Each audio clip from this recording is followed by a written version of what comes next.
141 కీర్తన 141 కీర్తన 2వ వచనం చదవండి ప్రియమైన వాళ్ళగా. 2వ వచనం. 141:2. నా ప్రార్థన ధూపం వలెను, నా ప్రార్థన ధూపం వలెను, నేను చేతులెత్తు సాయంకాలం నైవేద్యం వలెను, సాయంకాలం నైవేద్యం వలెను నీ దృష్టికి అంగీకారం గాక.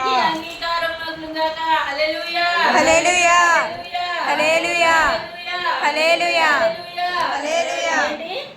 ఏంటండి? నా ప్రార్థన ధూపం వలెను, ధూపము వలెను, నేను చేతులెత్తుడా సాయంకాల నైవేద్యం వలెను, నీ దృష్టికి అంగీకారమగును గాక. హల్లెలూయా హల్లెలూయా హల్లెలూయా హల్లెలూయా. దేవాది దేవుని సన్నిధికి మన ప్రార్థన ఎలా చేరాలంట? ఎలా చేరాలి? ధూపం వల్ల వెళ్ళాలంట. మరి ఎక్కడ వెళ్తుందో మన ప్రార్థన? వెళ్తుందా? ఏమండి, మన ప్రార్థన ఎలా ఉండాలంట? సపోజ్ మన ప్రార్థన ధూపం వల్ల ఉండాలంట. అంటే మనం చేసేటువంటి ప్రార్థన దేవుని సన్నిధానానికి వెళ్ళాలంట. ఎక్కడికి వెళ్ళాలి? దేవుని సన్నిధానానికి వెళ్ళాలి. మరి మన ప్రార్థన వెళ్తుందా? దేవుని సన్నిధికి వెళ్తుందా లేదా అనేది మనల్ని మనం పరీక్షించుకోవాలి. ఎందుకంటే దేవుని సన్నిధికి మన ప్రార్థన వెళ్తుంది అంటే దానికి మనకి జవాబులు వస్తాయి. ఏమొస్తాయండి? జవాబులు వస్తాయి. హల్లెలూయా హల్లెలూయా హల్లెలూయా హల్లెలూయా. ఆ జవాబులు వచ్చే ప్రార్థనలు ఎలా ఉండాలంట? మీ ప్రార్థనలకి జవాబులు రావాలంటే, అంటే ప్రార్థనలు ఆలకించాలంటే ఆ ప్రార్థనలు ఎలా వెళ్ళాలి? దేవుని సన్నిధానానికి ఎలా వెళ్ళాలి? ధూపం వల్ల వెళ్ళాలంట. సపోజ్ అంటే సాంబ్రాణి, చిన్నపిల్లలకి సాంబ్రాణి ధూపం వేస్తారు. సాంబ్రాణి అదేంటి సాంబ్రాణి వేస్తారు చిన్నపిల్లలకి. అవి వేసినప్పుడు వేస్తే జస్ట్ కొంచెం వాసన వచ్చి మానేస్తుందా? ఎలా వస్తుంది వాసన? మొత్తం ఆ ఇల్లు, ఆ పక్కిల్లు, ఈ పక్కిల్లు, మొత్తం ఆ చుట్టుపక్కల ఉన్న ఇళ్ళన్నిటికీ ఏమొస్తుంది? ఆ వాసన వస్తుంది. మరి మనం చేసే ప్రార్థన అంటే మనం చేసే ప్రార్థన మనకు మాత్రమే కాదు, మన చుట్టూ ఉన్న వారికి కూడా ఎలా ఉండాలంట? ఆశీర్వాదకరంగా ఉండాలి. హల్లెలూయా హల్లెలూయా హల్లెలూయా హల్లెలూయా హల్లెలూయా హల్లెలూయా. ధూపం వల్ల ప్రార్థన ఏం చేయాలంట? అది సన్నిధికి ఎలా వెళ్ళాలంట? ధూపం వల్ల ప్రార్థన ధూపం వల్లే నేను చేతులెత్తుడా సాయంకాలం నైవేద్యం వల్ల నీ సన్నిధికి చేరు అంగీకారములగునుగా అంటాడు ఇక్కడ భక్తుడు. అంటే మనం చేసేటువంటి ప్రార్థన దేవాది దేవుని సన్నిధికి ఎలా వెళ్ళాలి? ధూపంగా వెళ్ళాలి. అలా వెళ్ళిన ప్రార్థనలు ఉన్నాయా లేవా? ఉన్నాయి. పరిశుద్ధ గ్రంథంలో ఎవరి ప్రార్థన వెళ్ళిందా అలా ధూపంలాగా? ఏమండి, ఎవరి ప్రార్థన వెళ్ళింది? కొర్నేలి ఏం చేస్తున్నాడు? కొర్నేలి ప్రార్థన ఎలా వెళ్ళిందంట? అపోస్తుల కార్యాలు కొర్నేలి ఎవరు అన్నట్టు చూస్తున్నారు. అపోస్తుల కార్యాలు 10వ అధ్యాయంలో ఎట్లీ పటాలు కనబడిన పటాలలో శతాధిపతి అయినా కొర్నేలి భక్తువాడు అక్కడ ఉన్నాడంట. అతడు ఇంటి వారందరితో కూడా భయభక్తులు నిలిపి తన దేవుని యందు ప్రార్థనలో మానక ఎడతెంక చేసేవాడంట. అతని ఇంటి వారును. హల్లెలూయా హల్లెలూయా హల్లెలూయా. అతను చేసేటువంటి ప్రార్థన, అతనికి ఆ ప్రార్థన నైవేద్యాన్ని దేవుని సన్నిధానానికి తీసుకెళ్ళిపోయి దోతలు. ఏమండి, అక్కడ ఉంటాడు కదా అతడు. బాగా చదవండి ఒకసారి 10వ అధ్యాయం.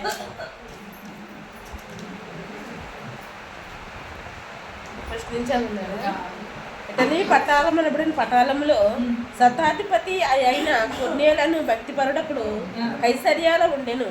అతడు తన ఇంటి వారందరితో కూడా దేవుని యందు భయభక్తులు గలవాడయుండి ప్రజలకు బహు ధర్మం చేయొచ్చు, ఎల్లప్పుడూ దేవునికి ప్రార్థన చేయవాడు. దేవునికి ప్రార్థన చేయవాడు.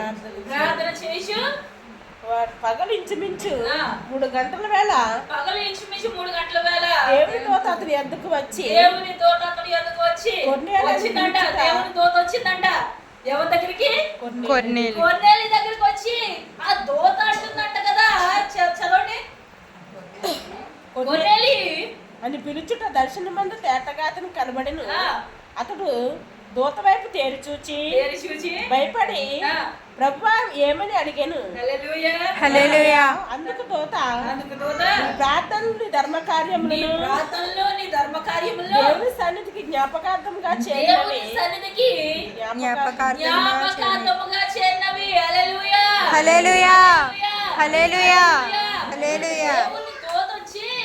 ఎవరు పిలుస్తున్నామ్మా? కొర్నేలి. ఎవరు పిలుస్తుంది? కొర్నేలి. కొర్నేలి కొర్నేలి అని పిలుస్తుంటే ఆయన ఏం చేస్తున్నాడు? కొర్నేలి పగలించి 3 గంటలకు ఏం చేస్తున్నాడండి? ప్రార్థన చేస్తున్నాడు. ప్రార్థన చేస్తుంటే దర్శన రీతిగా దర్శించాడు దేవుని దూత. దర్శనం ద్వారా మాట్లాడుతున్నాడు. నువ్వు వచ్చి కొర్నేలి అని పిలిస్తే ఒకసారి కంగారు పడ్డాడంట. ఏంటిది, ఎవరో వచ్చి పిలుస్తున్నారని చెప్పి తేరి చూశాడంట దూత వైపు. తేరి చూస్తే కొర్నేలితో అంటుంది కదా దేవుని దూత, నీ ప్రార్థనలు నీ ధర్మ కార్యములు దేవాది దేవుని సన్నిధికి జ్ఞాపకార్థంగా చేరి. అంటే నువ్వు చేసేటువంటి ప్రార్థన దూపం వల్ల వచ్చేస్తుంది కొర్నేలి. హల్లెలూయా. హల్లెలూయా. హల్లెలూయా. హల్లెలూయా. నీ దగ్గరికి నేను పంపబడ్డాను, నీ దగ్గరికి ఈ వార్తను చెప్పమని నీ దగ్గరికి నన్ను పంపించాడు దేవుడు అని చెప్తుంది కొర్నేలి దగ్గరికి వచ్చిన దూత. హల్లెలూయా. హల్లెలూయా. హల్లెలూయా. హల్లెలూయా. మరి మన భక్తి జీవితంలో ఇలాంటి అనుభవాలు మనకున్నాయా? ఇలాంటి అనుభవాలు లేకపోతే ఏ స్థాయిలో ఏ స్థితిగతుల్లో ఉన్నామో ఆలోచించుకోవాలి. ఎందుకంటే నేను ప్రార్థన చేయడం నీ సన్నిధికి దూపం వల్ల నేను ప్రార్థన చేస్తా, దూపం వచ్చినట్టు నీ సన్నిధికి వచ్చేయాలి ప్రభు అంటున్నాడు ఇక్కడ. హల్లెలూయా. హల్లెలూయా. హల్లెలూయా. దేవుడు కొన్ని ప్రార్థనలు ఎందుకు అంగీకరిస్తాడు అంటే ఆ ప్రార్థనలో ఏముంటదండి? ఏముంటది? దేవుని సన్నిధికి ఎలా వెళ్తాయి? ధూపం వల్ల వెళ్ళిపోతాయంట. తండ్రి తండ్రి అని చెప్పి తండ్రిని తడుతూ ఉంటాయంట. ఆ సన్నిధానానికి వెళ్ళి తండ్రి తండ్రి తండ్రి తండ్రి అని చెప్పి దేవుని సన్నిధిలో ఏం చేస్తాయంట? ఆ మాటలు వినిపిస్తాయి. మీరు చేసే ప్రార్థనలు వ్యర్థమైపోతాయి అనుకుంటారేమో. అబ్బో అబ్బో, చేసేటువంటి ప్రార్థనలు ఎక్కడికి వెళ్తాయి? ఎక్కడికి వెళ్తాయమ్మా? దేవుని సన్నిధికి జ్ఞాపకార్థంగా చేర్చబడతాయంట. హల్లెలూయా. హల్లెలూయా. హల్లెలూయా. హల్లెలూయా. కానీ కొన్ని సందర్భాల్లో మనం ప్రార్థన చేస్తే జవాబులు వస్తాయా? రావు. ఆలస్యం అవుతుంది. ఎంత ఆలస్యం అవ్వచ్చు ఏమో చెప్పలేము. కొన్నిసార్లు కొన్ని రోజులు పట్టొచ్చు, కొన్ని వారాలు పట్టొచ్చు, కొన్ని నెలలు పట్టొచ్చు, కొన్ని సంవత్సరాలు పట్టొచ్చు. సంవత్సరాలు అయినా కానీ కొన్ని నెరవేరకపోవచ్చు. దానికి కారణం ఏమై ఉంటుందంటారు? అమ్మ ఏమై ఉంటుందంటారు దానికి కారణం? దేవుడు ఆలస్యం చేస్తున్నాడా? లేదా దేవుని ఏంటి చెవులు ఏమన్నా మందగిల్ని అంటారా? ఆయన కన్నించకుండా ఆయన హస్తాలు ఏమన్నా కొరసైపోయినాయి అంటారా? అందుకే యెషయా ప్రవక్త అంటాడు కదా, ప్రార్థన ఆయన సన్నిధికి రాకున్నట్టు ఆయన చెవులు మందం కాలేదు, ఆయన హస్తాలు కొరచ కాలేదు, మీ పాపములు మీకును మీ దేవునికి అడ్డొచ్చేసినాయి అంట. ఎక్కడ వచ్చినాయి? ఎక్కడ వచ్చినాయండి? ఈ బైబిల్లోనే ఉందమ్మా. నేనేం కల్పించి చెప్పట్లే. 59 ఉంటది. హల్లెలూయా హల్లెలూయా హల్లెలూయా హల్లెలూయా. హల్లెలూయా ఏమొచ్చినాయి అంటే అటు అమ్మ ఏమొచ్చినాయి? ఆ. పాపాలు వచ్చినాయి. మనం చేసేటువంటి పాపాలు, మనం చేసేటువంటి దుర్మార్గాలు, మనం చేసేటువంటి దోషములు, మనం చేసేటువంటి అజ్ఞానకరమైనటువంటి పనులు, అజ్ఞాన క్రియలు, ఇవన్నీ ఏమంటాయంట? దేవునికి మనకి అడ్డుకట్టే గోడ వచ్చేసింది. ఆ గోడను తొలగించడానికి, ఆ గోడను తెంపివేయడానికి ఎవరు వచ్చారు? మన కోసం మన రక్షకుడైనటువంటి యేసు యేసుక్రీస్తు వచ్చాడు. ప్రభు వచ్చాడు, ఆ గోడను బద్దలు చేస్తాడు, మన పాపాలన్నింటినీ ఆయన తీసేసుకుంటాడు. కానీ మనం మారిన తర్వాత, నూతన పరచబడిన తర్వాత మన పరిస్థితులు మారకపోతే అంటే క్రైస్తవులుగానే బతుకుతున్నాం, దేవుని ఆరాధిస్తున్నాం, దేవుని తెలుసుకుని ఉంటున్నాం, దేవునిలో బతుకుతున్నాం, ఎక్కడికన్నా వెళ్తే బైబిల్ ఇచ్చుకొని చక్కగా వెళ్తాం. కానీ మనకి దేవునికి మధ్యలో మనం విడిచిపట్టిని అడ్డొస్తున్నాయని ఎవరైనా గ్రహిస్తున్నారా? హల్లెలూయా హల్లెలూయా హల్లెలూయా హల్లెలూయా హల్లెలూయా హల్లెలూయా హల్లెలూయా. హల్లెలూయా. మన పాపాలు ఏం చేస్తాయంట? యేసయ్య గారేమో అమ్మా నేను నీ పాపాలన్నీ కడిగేశాను, నా రక్తంతో శుద్ధి చేస్తాననేమో దేవుడు చెప్తుంటే, మనం చేసే పాపాలు ఏమండి? పాపాలంటే హత్య, దొంగతనం, లేకపోతే ఇంకేముంది, చంపడం, లేకపోతే దొంగలించడం, లేకపోతే మోసం చేయడం మన దృష్టిలో పాపాలి. ప్రార్థన చేయకపోవడం, విశ్వాసంతో లేకపోవడం ఏంటి? పాపం. బాబు పరిశుద్ధ గ్రంథం చెప్తుంది, విశ్వాసం మూలంగా కానిదేదో అది పాపం అని చెప్తుంది. నువ్వు ప్రార్థన చేయకపోతే అది పాపం అని చెప్తుంది. నువ్వు దేవునితో సాంగత్యం చేయకపోతే పాపం. హల్లెలూయా హల్లెలూయా హల్లెలూయా హల్లెలూయా హల్లెలూయా. ఈ పాపాలు వదిలేద్దాం. ఈ పాపాలు కాదు మన దృష్టికి. ఎందుకంటే మన దేవుడు ఎవరు? మన దేవుడు ఎవరండి? ప్రేమ. శాంతమూర్తి, కరుణామూర్తి, ప్రభు అయినటువంటి యేసు జాలి గల తండ్రి, ప్రేమ గల తండ్రి. కాబట్టి మనం ఏమనుకుంటామంటే, ఈ రోజు కొంచెం ప్రార్థన చేసుకోకపోయినా, ప్రార్థనకి వెళ్ళకపోయినా పర్లేదు, మన దేవుడు క్షమించేద్దాంలే అనుకుంటాం. కానీ ఎక్కడైతే దేవునితో అంటగట్టుబడి ఉంటారో, అంటే దేవునితో సహవాసం కొనసాగించేటప్పుడు మానేస్తే అది ఎవరికి తావుగూడమో తెలుసా మీకు?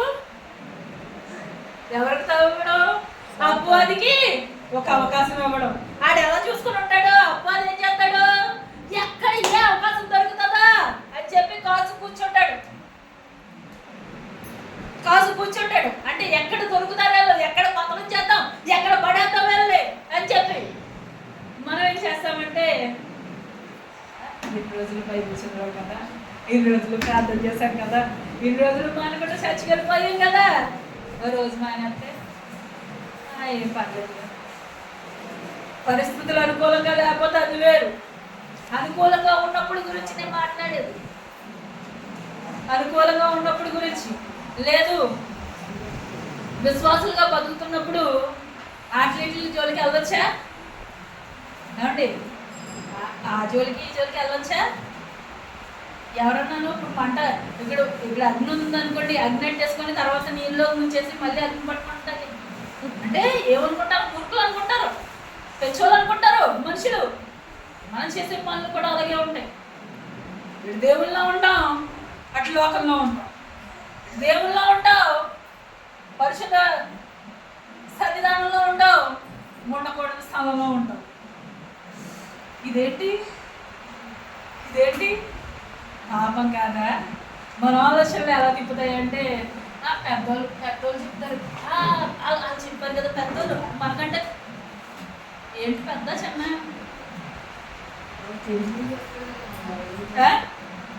అంటే మనకి ఎవరుంటారో మన తాత ముత్తాతలు కావచ్చు, తల్లిదండ్రులు కావచ్చు, వాళ్ళు అనుసరించిన పద్ధతులు లేకపోతే విధి విధానాలు ఒకటై ఉండొచ్చు.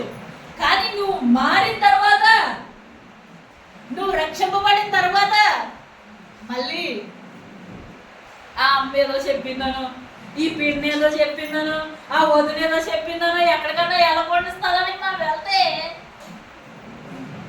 ఎవరికి తావిచ్చినట్టు, మనం ఎవరికి చోటిచ్చినట్టు, అమ్మవారికి చోటిచ్చినట్టు.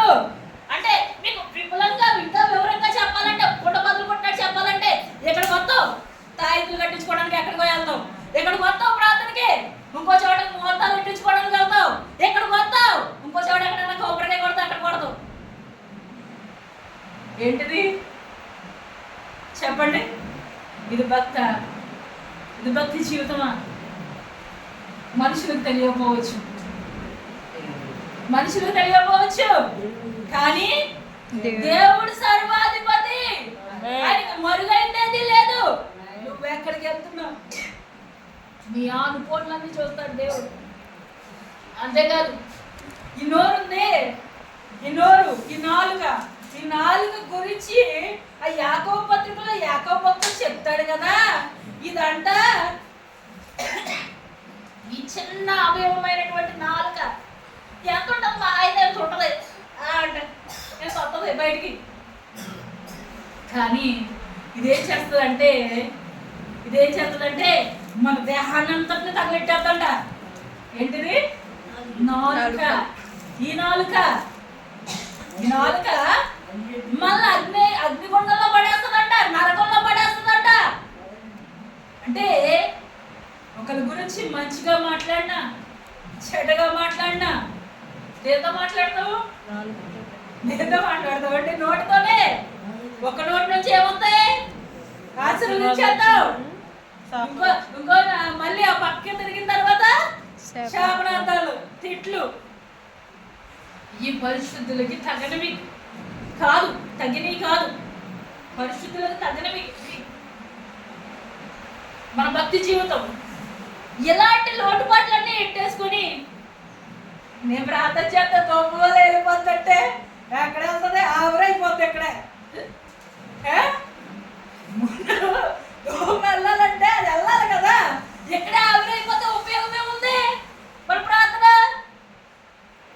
హల్లెలూయా, హల్లెలూయా, హల్లెలూయా, హల్లెలూయా. హృదయం అన్నిటికంటే మోసకరమైందంట. అంటే ఈ హృదయం ఏం చేస్తుందో తెలుసా? చాలా కుయుక్తితో, చాలా మోసయుక్తంతో నిన్ను ప్రేరేపిస్తుంది కొన్ని చోట్లకి వెళ్ళడానికి. లేదు, రహస్యంగా మన హృదయంలో ఏం జరుగుతుందో మనం ఎవరికన్నా చెప్తే అది ఏమన్నా అర్థమవుతుందండి. మీరు చెప్పరు, అది ఎవరికి తెలుస్తుంది? మనం అనుకుంటాం కప్పేసుకున్నాం కదా, ఎవరికి కనిపించదు, మన లోపల ఉన్నది ఏంటి, మనమా నోరెప్పం, ఎవరికి తెలియదు అనుకుంటాం. కానీ హృదయాంతరంగా పరిశీలకుడు ఒకడు ఉన్నాడు. ఆయన నీ హృదయ లోతుల్లోకి చూస్తాడు. నీ హృదయాన్ని కలిగజేసిన ఆయనకి నీ హృదయ లోతుల్లోకి చూడటం రాదా? వచ్చు, ఖచ్చితంగా వచ్చు. అంటే ఎవరిని హెచ్చిస్తున్నామో, ఎవరిని అణిచేస్తున్నామో, ఎవరి మీద మనం మోసంతో ఉన్నామో, ఎవరి మీద మనం ఏంటి పన్నాగాలు పడుతున్నామో, ఎవరి గురించి మనం దుర్యోచనలు యోచిస్తున్నామో, లేదు దేన్నైనా మోహిస్తున్నామో, దేని మీద మోహంతో ఉన్నామో, ఇవన్నీ ఎవరికి తెలుసు? ఇవన్నీ ఎవరికి తెలుసు? దేవుని. నా హృదయంలో ఉన్నాయన్నీ నాకు తెలుసు. నా హృదయాన్ని పరిశీలించేటువంటి దేవునికి తెలుసు. హల్లెలూయా, హల్లెలూయా, హల్లెలూయా, హల్లెలూయా, హల్లెలూయా, హల్లెలూయా, హల్లెలూయా, హల్లెలూయా. కాబట్టి ఇవన్నీ హృదయంలో ఉంటాయి. ఇవన్నీ ఉంచేసుకొని మనం ఏం చేద్దామంటే, నా ప్రార్థనకి జవాబు రావట్లేదు, నా ప్రార్థనకి జవాబు రావట్లేదు అంటే నీ ప్రార్థన హన్నా ప్రార్థనలా లేదు. నీ ప్రార్థన హన్నా ప్రార్థనలా లేదు. ఎవరి హన్నా అంటున్నట్టు చూస్తారండి? ఎవరండి హన్నా? ఎవరు హన్నా? ఎవరు? ప్రవక్త అయినటువంటి, ఇశ్రాయేలుకు మొదటి ప్రవక్త అయినటువంటి సమూయేలు యొక్క తల్లి. ఆ సమూయేలు ఎలా, ఆ సమూయేలు ప్రవక్త ఎలా వచ్చాడు? ఆ తల్లి ఎలా ప్రార్థన చేసింది? తన ఆత్మను కుమ్మరిస్తుందంట. ఆ ఆత్మను కుమ్మరించున్నాను నన్ను అయ్యా ఏలి అనుకుంటాడు కదా. మధురాలుగా వచ్చేసింది, మందిరానికి వచ్చేసి మూలుగుతుంది, మాట రావట్లేదు, వణుకుతుంది అనుకుంటాడు ఏలి. కానీ అన్న అంటుంది కదా, నా దేవుని సన్నిధానంలో నా ఆత్మను కుమ్మరించుకున్నాను అంటుంది. హల్లెలూయా, హల్లెలూయా, హల్లెలూయా, హల్లెలూయా. ఆత్మ కుమ్మరింపుతో చేసే ప్రార్థన ఉంటే సమూయేలు లాంటి ప్రవక్త వస్తారు. హల్లెలూయా, హల్లెలూయా, హల్లెలూయా, హల్లెలూయా, హల్లెలూయా, హల్లెలూయా. అటువంటి ప్రార్థన కావాలి. ప్రార్థన అటువంటిదై ఉండాలి. ఇస్సాకు వాగ్దాన పుత్రుడు ఇస్సాకు ప్రార్థన చేశాడు. ఏమని? రెబ్కమ్మ గురించి ప్రార్థన చేశాడు. గొడ్రాలైనటువంటి రెబ్కమ్మ, అప్పుడు దాకా పిల్లలు లేరు. పిల్లలు లేకపోతే తన భార్య గురించి ప్రార్థన చేశాడు ఇస్సాకు. ప్రార్థన చేస్తే దేవుడు ఇస్సాకు ప్రార్థన విని రెబ్కాని జ్ఞాపకం చేసుకున్నాడు అని ఉంటది. హల్లెలూయా, హల్లెలూయా, హల్లెలూయా, హల్లెలూయా. ప్రార్థన కావాలి జీవితంలో, బ్రతుకుల్లో. హల్లెలూయా, హల్లెలూయా. అతనికి ఉన్నటువంటి విశ్వాసం కావాలి. చుట్టూ కరువు ఉంటే అతను నూరంతలుగా పంట పండించాడు అని ఉంటుంది. హల్లెలూయా, హల్లెలూయా, హల్లెలూయా. ఉన్నటువంటి విశ్వాసం. ఆమేన్, ఆమేన్. హల్లెలూయా, హల్లెలూయా, హల్లెలూయా, హల్లెలూయా. మన పరిస్థితి ఎక్కడ? మన పరిస్థితి ఎలా ఉంది? మన ప్రార్థన దేవుడి సన్నిధానానికి చేరాలి. ఆయన దూపం వల్లే నా ప్రార్థన ఉంటాయా అంటే, మన ప్రార్థన స్థితిగతులు చూసుకుంటే ఎక్కడ కనిపిస్తుంది? కనిపిస్తుందా అసలు దేవుని సన్నిధానానికి? ఒకవేళ నీ ప్రార్థన దేవుని సన్నిధానానికి వెళ్తే, కొర్నేలి దగ్గరికి వెళ్ళిన దూత నీ దగ్గరికి వస్తుంది, ఖచ్చితంగా వస్తుంది. అమ్మా, నువ్వు ప్రార్థన కనిపెట్టి ప్రార్థన చేస్తే దూత వచ్చి నిలిచుంటది. నువ్వు బేరమన్నా, అమ్మోయ్ అని భయపడ్డా, దూత వచ్చి ఏం చేస్తుంది? ప్రక్క తడుతుందంట. ప్రక్క తడుతుంది. ఏరియా ప్రక్క తట్టింది దూత. పడుకుంటే ఏరియా లేకు, నువ్వు ప్రయాణం చేయవలసి ఉంది అని చెప్పి పేదలను లేపింది. వచ్చి రేపటి దినం ఆగితే పేదలు ఏమైపోవాలి? చచ్చిపోవాలి. కానీ దేవుని దూత వచ్చి ఏం చేసిందండి? విడిపించింది. అక్కడ ప్రార్థనలు, ఎవరి ప్రార్థనలు ఉన్నాయి? పేదలు గారు ప్రార్థన చేశారు అనుకుంటారా? అక్కడ ఉంటుంది, చాలా స్పష్టంగా ఉంటుంది. సంఖ్యల మధ్యలో ఎవరికన్నా రేపు మరణం సంభవిస్తుందంటే నిద్ర అనుకుందా? కానీ పేతురు గారు చాలా ఆనందంగా రిలాక్స్గా పడుకుంటారు. ఆయన ఎంత పడుకున్నాడంటే దోదొచ్చి లేపడం, తీసుకెళ్ళడం అదంతా కల అనుకుంటున్నాడు ఆయన. అంటే అంత గాఢతలో ఉన్నాడు ఆయన. కానీ ఆయన గురించి ఎవరు ప్రార్థన చేస్తున్నారు? ఎవరు ప్రార్థన చేస్తున్నారమ్మా? సంఘం ప్రార్థన చేస్తుందంట. అక్షాశక్తితో ప్రార్థన చేస్తుందంట.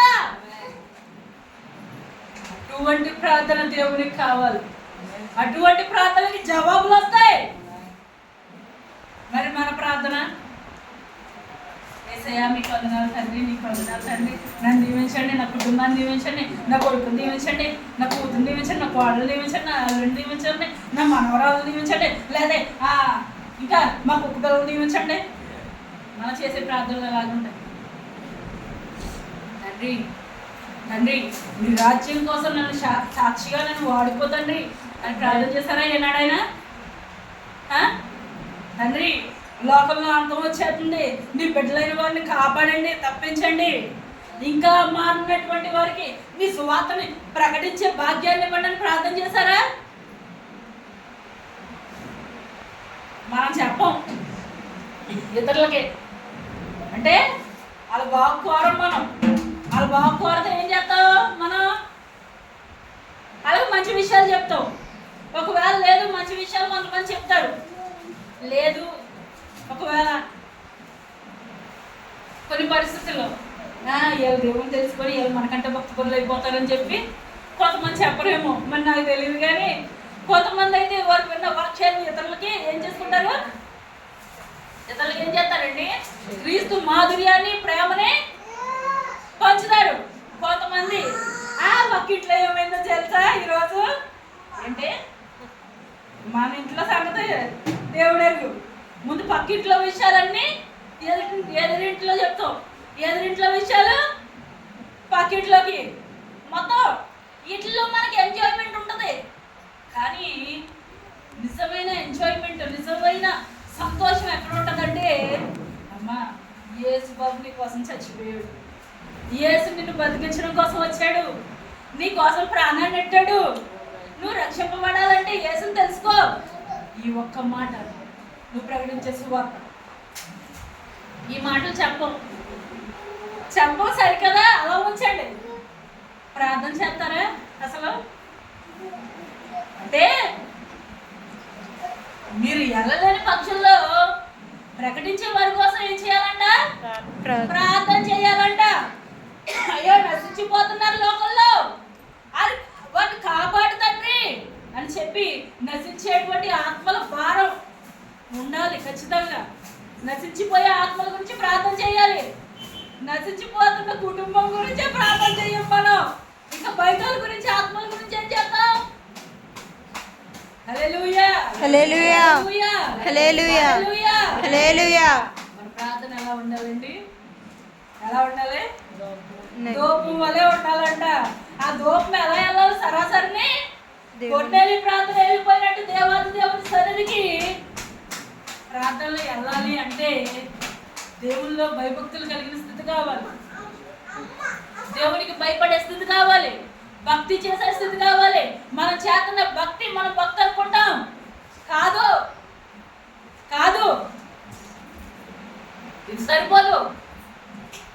మనం దేవుడికి భయపడుతున్నాం అనుకున్నాం, భయపడట్లేదు. ఆయన ఉగ్రతని తలుచుకుంటే గుడ్డు దాట రావాలి. మనం ఎంతో నిశ్చింతగా హాయిగా చక్కగా ఉంటున్నాం, సుఖంగాను. ప్రపంచ దేశాల్లో ఏం జరుగుతుందో తెలుసా అమ్మా మీకు? మన చుట్టుపక్కల ఉన్న దేశాలకే, ఒక దేశం మీద ఇంకో దేశం యుద్ధాలు చేసుకుంటున్నాయి. యుద్ధాలు రకరకాల ప్రాంతాల్లో. మొన్న నుంచి ప్రార్థన చేస్తున్నాం. ఆ దూర ప్రాంతాల్లో వాళ్ళు ఇరాన్ నుంచి, ఆ క్షిపణుల నుంచి, ఆ దుబాయ్, కువైట్, ఖతారు, అబుదాబి, ఈ ప్రాంతాలన్నింటి మీద క్షిపణులు పడుతుంటే, తండ్రి మా బిడ్డలైన వారు ఉన్నారు బాబు, అక్కడ కష్టించి పనిచేయడానికి వెళ్ళారు, వాళ్ళు కాపాడండి తండ్రి అని ప్రార్థన చేస్తున్నాం. ప్రార్థన చేస్తున్నారా? ప్రియులైన వారి కోసం ప్రార్థన చేస్తున్నారా? చెయ్యాలి, చెయ్యాలి. హల్లెలూయా, హల్లెలూయా, హల్లెలూయా, హల్లెలూయా. ఏమవుతుందో మనకు తెలియదు. కానీ మనం దేవునికి ఇష్టలుగా ఉన్నామా లేదా? అదే కావాలి. ఎలా తెలుస్తుంది మనం ఇష్టలుగా ఉన్నామంటే? నీ ప్రార్థన దేవుడు అంగీకరించాలి. దేవుడు ప్రార్థన చేయాలి, అంగీకరించాలి. జవాబు రావాలి. జవాబు రావాలంటే మనకి ఆయనకి ఉన్న అడ్డుగోడలు ఏం చేయాలి? ఏం చేయాలి? ఎక్కువ గోడలు కూల్చిన దేవుడు ఈ అడ్డుగోడలు కూల్చలేడా? కూలుస్తాడు. కానీ వారికి ఉన్నటువంటి విశ్వాసం మనకు ఉండాలి. ఆ విశ్వాసంతో దేవుడిని ప్రార్థన చేయాలి, నమ్మికతో ప్రార్థన చేయాలి. అంతేకాకుండా యాదలాపంగా ఏదో రోజు గడవాలి కాబట్టి ఏదో మొక్కుబడిగా ప్రార్థన చేసుకుంటా, మొక్కుబడిగా చేసుకుంటే మన భక్తి జీవితం కూడా ఎలా ఉంటుంది? అమ్మాయి ఎలా ఉంటుంది? మొక్కుబడిగానే ఉంటుంది. పరలోక రాజ్యం వెళ్ళాం, ఖచ్చితంగా వెళ్ళాం. ఎందుకంటే దేవుని ప్రణాళికలు ఉంటాయి కొన్ని. ఆయన ఈ సమయంలో మనందరినీ ఇలా కూర్చోబెట్టాడంటే ఆయన ప్రణాళిక ఏమై ఉన్నది, మనల్ని ఈ రీతిగా కాచి కాపాడుతున్నాడంటే అంటే దేవునికి ఇష్టమైన వారు కామా మనం. ఏమండి, ఎంతమంది చచ్చిపోతున్నారు, ఎంతమంది రోగశయ్య మీద ఉన్నారు. దేవుడు నన్ను నేను తీసుకొచ్చి సజీవులుగా ఈ రోజు ఆయన సన్నిధానంలో నిలవబెట్టాడంటే ఎంతగా దేవునికి ప్రాధాన్యపడాలి, ఎంతగా కృతజ్ఞతాస్తుతులు చెల్లించాలి. ఈ వారం ఉంటలే మనకి రేపు ఏమైపోతాం, ఇంటి దగ్గర ఉండింది ఏమైపోతాం, లేకపోతే ఈ అమ్మలక్కలు చెప్పే నేను, లేకపోతే ఏంటి కబుర్లు వీటి గురించి ఎదురు చూస్తూ ఉంటాం, ముచ్చట్ల గురించి ఇవన్నిటి గురించి. కానీ ఎదురు చూడవలసిన దేనికోసం, ప్రార్థన చేయడం కోసం ఎదురుపడాలంట. మనమా కొంతమంది ఉంటారండి, కొంతమంది ఉంటారు వాళ్ళకి ఏం ఒక్కర్లే, వాళ్ళకి ఏం కావాలంటే గొడవ జరగడం కావాలి. ఎక్కడన్నా గొడవ జరుగుతుందని విన్నారా? చెత్తల పని వదిలేసి గబ్బం పరిగెత్తుకుని వెళ్ళిపోతారు గొడవ చూడటానికి. అంత ఆనందం అర్థం చాలా మందికి. ఏంటి అక్కడేమో ఎవరితో కుటుంబం తగలడిపోతే మనకు అదంతా అనవసరం. అక్కడ గొడవ జరుగుతుందంట, అది సరికి గబగబా ఇక్కడ చేత పనులన్నీ వదిలేసి ముందేం చేస్తావు, బయటికి పరిగెత్తేస్తావు చూడటానికి. మనిషి నైజం అంటే మనకే తెలియకుండా మనలో ఒక క్రూరమైన స్వభావం ఉంది. ఎవరో కొట్టుకుంటే మనకంతా అర్థం ఏంటి, కొన్ని ఎలా ఆపుతావా, చచ్చి చెప్తావంట. ఎప్పుడు కొట్టుకుంటారా, ఈ అత్త కోడలు చుట్టట్టుకుని లాక్కుంటారా లేదా? రాక్షసానం అనమాట ఇది. ఏంటి చాలా మందికి ఉండేవి. కానీ మన ఆనందం క్రీస్తులో ఉండాలి, ఇతరుల బాగుకోరాలి మన ఆనందం. హల్లెలూయా హల్లెలూయా హల్లెలూయా హల్లెలూయా హల్లెలూయా. ఇప్పుడు చెప్పండి, మన ప్రార్థనతో ఉపమాలు వెళ్తున్నాయా, అమ్మాయి వెళ్తున్నాయా? దూపం కాదు కదా, అగ్గిపెట్టి వెలిగించిన తర్వాత అది ఆరిపోతే పొగొస్తుంది కదా, ఆ పొగ రావట్లేదు. ఇప్పుడు అగ్గిపెట్టి వెలిగించి అగ్గిపోత వెలిగించి ఆర్పేసిన తర్వాత ఏమొస్తుంది, లేదా క్యాండిల్ వెలిగించి ఆర్పేసిన తర్వాత ఏమొస్తుంది? కొంచెం పొగ వస్తుందా, కొంచెం అన్నా వస్తుందా? మన కొంచెం పొగన్నా వస్తుందా ప్రార్థన చేసేటప్పుడు? అమ్మా వస్తుందా, రావట్లేదా? రావట్లేదు అంటే మనం సరి చేసుకోవాలని అర్థం. దేవుడు ఇంకా సమయాన్ని ఇస్తున్నాడు మనకి, మార్పు పొందడానికి, మార్పు చెందడానికి ఆయన అవకాశం ఇస్తున్నాడు. దాన్ని ఏం చేయాలి, బుద్ధిమంతులు అంట అందిపుచ్చుకుంటారంట. దేవుడు ఇచ్చే సమయాన్ని సద్వినియోగం చేసుకుంటారు. జ్ఞానుల వల్లే సద్వినియోగం చేసుకోవాలంట. ఇంకా అజ్ఞానంలో ఉంటాం, ఇంకా మన పాట మొదలే ఏదో వాగింది ఓగినట్టు ఉంటారు. ఎప్పుడు చెప్పే విషయాలే అంటే ఒకనొక రోజు వస్తుందంట. ఆ రోజు ఆ పరిశుద్ధుడైనటువంటి ప్రభు మధ్యాకాశంలోకి వచ్చినప్పుడు ఎవరైతే సిద్ధంగా ఉంటారో, ఎవరైతే కనిపెట్టుకుని ఉంటారో, ఎవరైతే బుద్ధి గలవారిగా ఉంటారో, ఎవరైతే విశ్వాసంతో ఉంటారో, ఎవరైతే భక్తి జీవితంతో ఉంటారో వాళ్ళు మధ్యాకాశానికి ఎత్తబడతారంట. మిగిలిన వాళ్ళు విడిచిపెట్టబడతారు. ఈ విడిచిపెట్టబడిన వాళ్ళ స్థితి ఉంటదే ఘోరమైన పరిస్థితి. అటు చావలేరు, ఇటు బతకలేరు. ప్రకటన గ్రంథంలో చాలా క్లియర్ గా ఉంటుందండి. చచ్చిపోదామని వెళ్ళినా కానీ మరణం వాళ్ళ దగ్గర నుంచి పారిపోతాట. అంటే ఆయన దూకేసినా చచ్చిపోడు. నేను చచ్చిపోవాలి అని పైనకి దూకేసినా అది చావడంట. అలాంటి రోజులు వస్తాయి. అలాంటి రోజులు వచ్చినప్పుడు నువ్వు దాచబడాలంటే, ఆ ఉగ్రత దినాన్న తప్పించబడాలంటే, దాచబడాలంటే భక్తుడు చెప్తున్నాడు కదా, నా ప్రార్థన ధూపం వల్ల నీ చేతులెత్తుడా సాయంకాలం నైవేద్యం వల్ల నీ దృష్టికి అంగీకారమగును గాక అంటున్నాడు. హల్లెలూయా హల్లెలూయా హల్లెలూయా హల్లెలూయా హల్లెలూయా హల్లెలూయా. మన ప్రార్థనా జీవితం, మన ప్రార్థనా జీవితం ఎక్కడ ఉంది? పడిపోయిన స్థితిలో ఉందా? పడిపోయిన స్థితిలో ఉందా? తిరిగి నిర్మించాలి, తిరిగి నిర్మించాలి. నెహెమ్యా ఏం చేస్తున్నాడు? పడిపోయినటువంటి గోడలను కడుతున్నాడు. నెహెమ్యా కానీ ఎజ్రా కానీ అంటే మన స్థితిలో శిథిలమైపోయి ఇంకా పతనమైపోవడానికి సిద్ధంగా ఉన్నదాన్ని మనం ఏం చేసుకోవచ్చు? తిరిగి కట్టుకోవచ్చు. మన ప్రార్థన బలిపీఠాలను కట్టుకోవచ్చు. హల్లెలూయా హల్లెలూయా హల్లెలూయా హల్లెలూయా.